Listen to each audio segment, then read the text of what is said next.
जी, programme में आपको एक बार फिर से कहेंगे खुशामदीद और बात करूंगी कि कल हमने देखा, कल शाम को डीजीआई एसपीआर जो हैं उनकी प्रेस कॉन्फ्रेंस हुई और उसके बाद जो है पीटीआई की फौरी रद्दी-अमल जो है वो सामने आया, उनकी प्रेस कॉन्फ्रेंस हुई और हमने देखा कि हुकूमत ने बगैर किसी लगी लिपटी के ये वाज़े कर दिया कि तहरीक इंसाफ जो है उस पर पाबंदी लगाने का वो फैसला कर चुके हैं और इसे पार्लियामेंट के ज़रिए जो है वो सुप्रीम कोर्ट भेजेंगे। और बहरहाल ये भी हमने पहली बार देखा कि जो पीटीआई है उनका जो दफ्तर है उस पर छापा पड़ा और कहा गया कि जो मुल्क दुश्मन लिटरेचर है वो वहाँ से निकला है।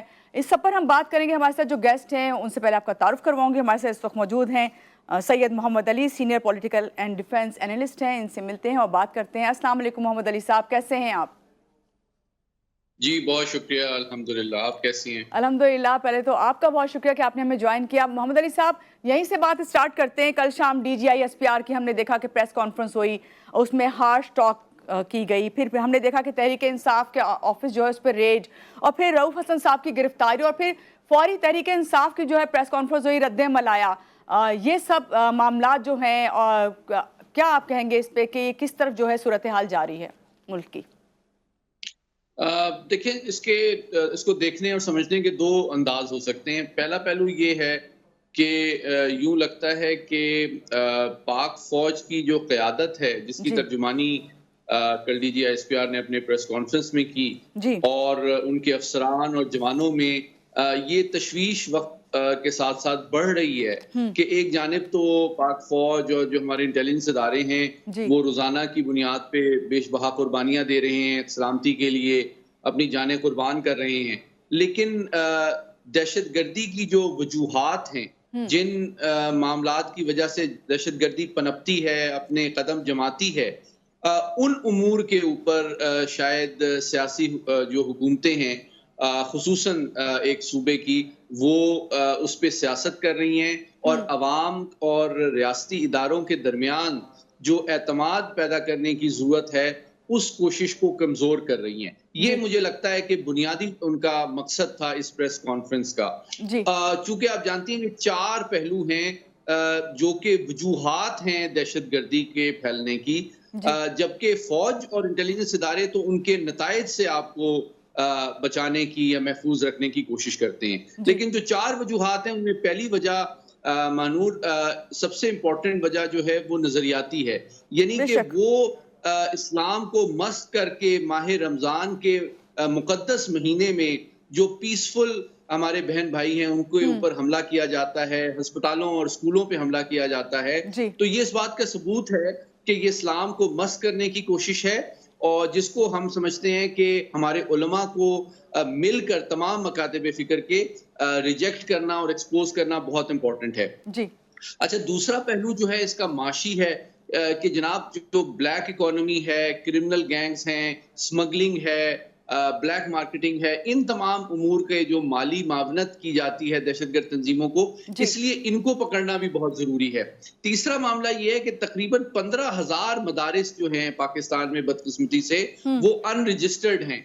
उसमें कौन पढ़ रहा है, क्या पढ़ाया जा रहा है, उसकी माली मावनत कहाँ से आ रही है, फंडिंग कहाँ से आ रही है, जी। ये काम तो फौज के करने के नहीं है, ये काम तो ज़ाहिर बात है सिविलियन इदारों ने करने हैं। अच्छा, बेशक। और चौथा पहलू जो बहुत अहम है, वो कानूनी और अदालती है कि पाकिस्तान के अदालतों में दहशतगर्दों के खिलाफ जितने भी मुकदमात ज़ेरे इल्तवा हैं, उनके ऊपर बरवक्त अंदाज में कानूनी चाराजोई की ज़रूरत है, ताकि कानूनी एतबार से जो तमाम मुल्क दुश्मन अनासर हैं, उनको केफरे किरदार तक पहुँचाया जाए। हमारी अवाम, हमारी अफवाज और आलमी बरादरी का हमारे अदालती और कानूनी निज़ाम पे भी एतमाद बहाल हो सके।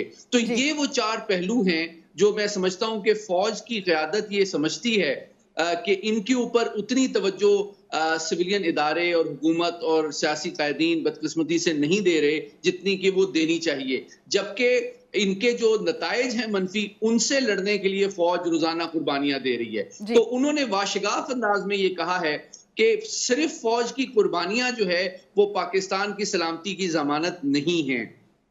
जब तक कि हमारे उलमा, हमारा माशी निज़ाम और हमारी अदलिया और सियासी जमातें भी मिलकर फौज को उसी तरह सपोर्ट ना करें जिस तरह के वो उससे तवक्को करती है। बिल्कुल आपने सही बात की और उनका डीजी आईएसपीआर ने यकीनन ये बात भी वाज़ेह की है कि उनकी ये कोशिश है कि ये प्रेस कॉन्फ्रेंस जिस तरह उन्होंने कल की, इस तरह ये प्रेस कॉन्फ्रेंस जो है मजीद जारी रखेंगे और वक्तन फ़ौक्तन करना चाहिए ताकि वो अवाम को, ख़ासतौर जो हमारी जो शहरी हैं, उनको ये बताना चाहते हैं कि किस तरह जो है फ़ौज काम कर रही है और लोगों के लिए जो है हिफाजत कर रही है। लेकिन यहाँ पे मैं बात करूँगी इस वक्त उनके कल की ही डीजी आईएसपीआर की प्रेस कॉन्फ्रेंस के हवाले से कि पीटीआई के लिए एक लफ्ज़ का जो है उन्होंने इस्तेमाल किया, इंतशारी टोला उन्होंने कहा। फिर इस तरह के लफ्ज़ का इस्तेमाल करना, फिर बन्नू वाक़या जो है उसका भी उन्होंने जिम्मेदारी उन पर डाल दी। आपको लगता है कि मामला जो है इससे मज़ीद बिगड़ेंगे संभलने के बजाय? देखिए, मैं जिस तरह कह रहा था कि इसका एक पहलू तो मैंने बताया कि जो उन्होंने कहा वो क्यों कहा उसका मैंने तज्जिया दिया। दूसरी वजह ये है कि एक फ्रस्ट्रेशन तो है कि जो सिविलियन इदारों को देखें, जो 4 सूबे हैं पाकिस्तान के, उनमें सबसे ज्यादा दहशतगर्दी ने नुकसान जो पहुंचाया है वो केपीके के सूबे को मुतासिर किया है पिछले 22 साल में।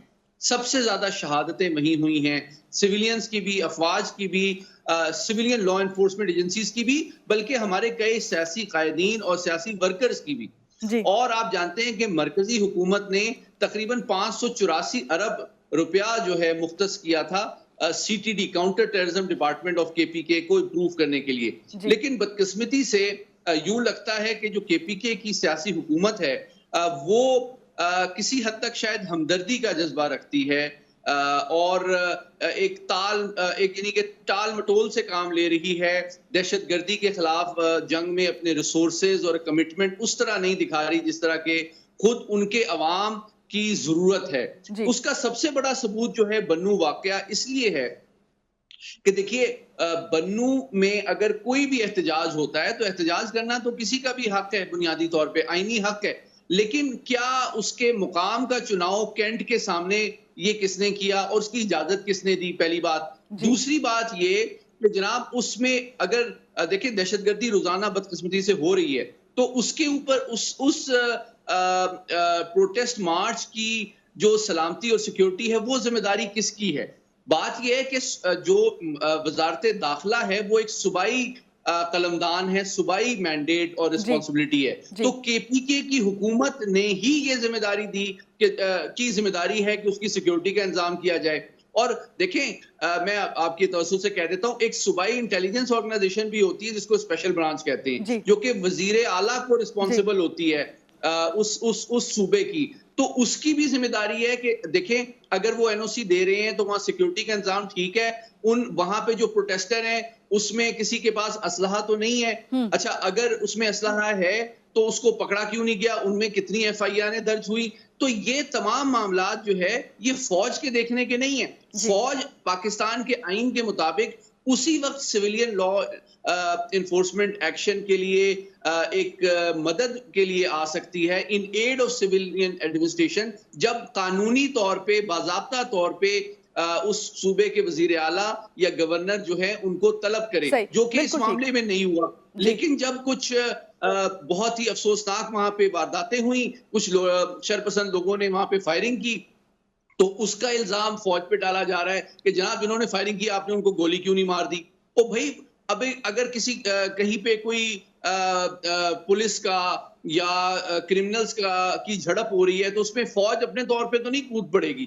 तो मैं समझता हूं कि ये एक गैर संजीदा सा रवैया है जिसको मैं समझता हूं कि पाकिस्तान की कौमी सलामती के तकाजों पे सियासत नहीं होनी चाहिए और बहुत जरूरी है कि बजाय के रियासती इदारों से कन्फ्रंट करने के, उनके ऊपर धमकी देने के, उनके खिलाफ इल्जाम तराशी के, हमारी वो अफवाज और इंटेलिजेंस इदारे जो कि रोजाना शहादतें दे रहे हैं, उनकी फैमिलीज हमसे ये पूछती हैं कि जनाब हम एक तरफ से शहादतें भी दें और जिनके लिए शहादतें दे रहे हैं उनसे गालियां भी खाएं, तो ये बहुत तकलीफदेह अमर है। अच्छा, बस एक छोटी सी बात और छोटा सा आपसे जवाब चाहूंगी इसका कि क्या आप समझते हैं कि तहरीक इंसाफ पर उन्होंने जो पाबंदी लगाई है तो कौमी असेंबली और सुप्रीम कोर्ट के जरिए इसकी तौसीक हो सकेगी?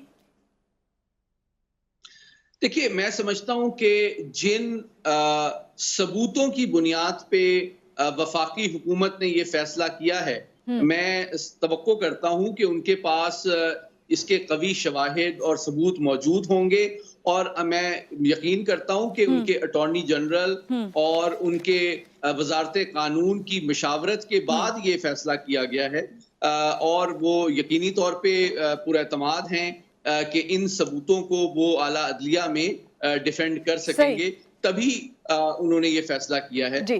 वरना तो ऑब्वियसली मतलब इस तरह की बात आप एक्सपेक्ट नहीं कर सकते। बिल्कुल, बहुत शुक्रिया। सैयद मोहम्मद अली हमारे साथ थे और उन्होंने बाकायदा तौर पे जिस तरह हमारी इस वक्त सूरत हाल है, सियासी सूरत हाल चल रही है, जिसमें हमने देखा ख़ास तौर पे ये PTI पे जो पाबंदी लगाने की बात की जा रही है और फैसला किया जा रहा है, उसमें हमने देखा कि माजी में भी जो है बहुत सी पार्टियों पर, चाहे वो पीपल्स पार्टी हो, चाहे वो नून लीग की क़यादत हो, उन सब पे जो है पाबंदियाँ लगाई गई।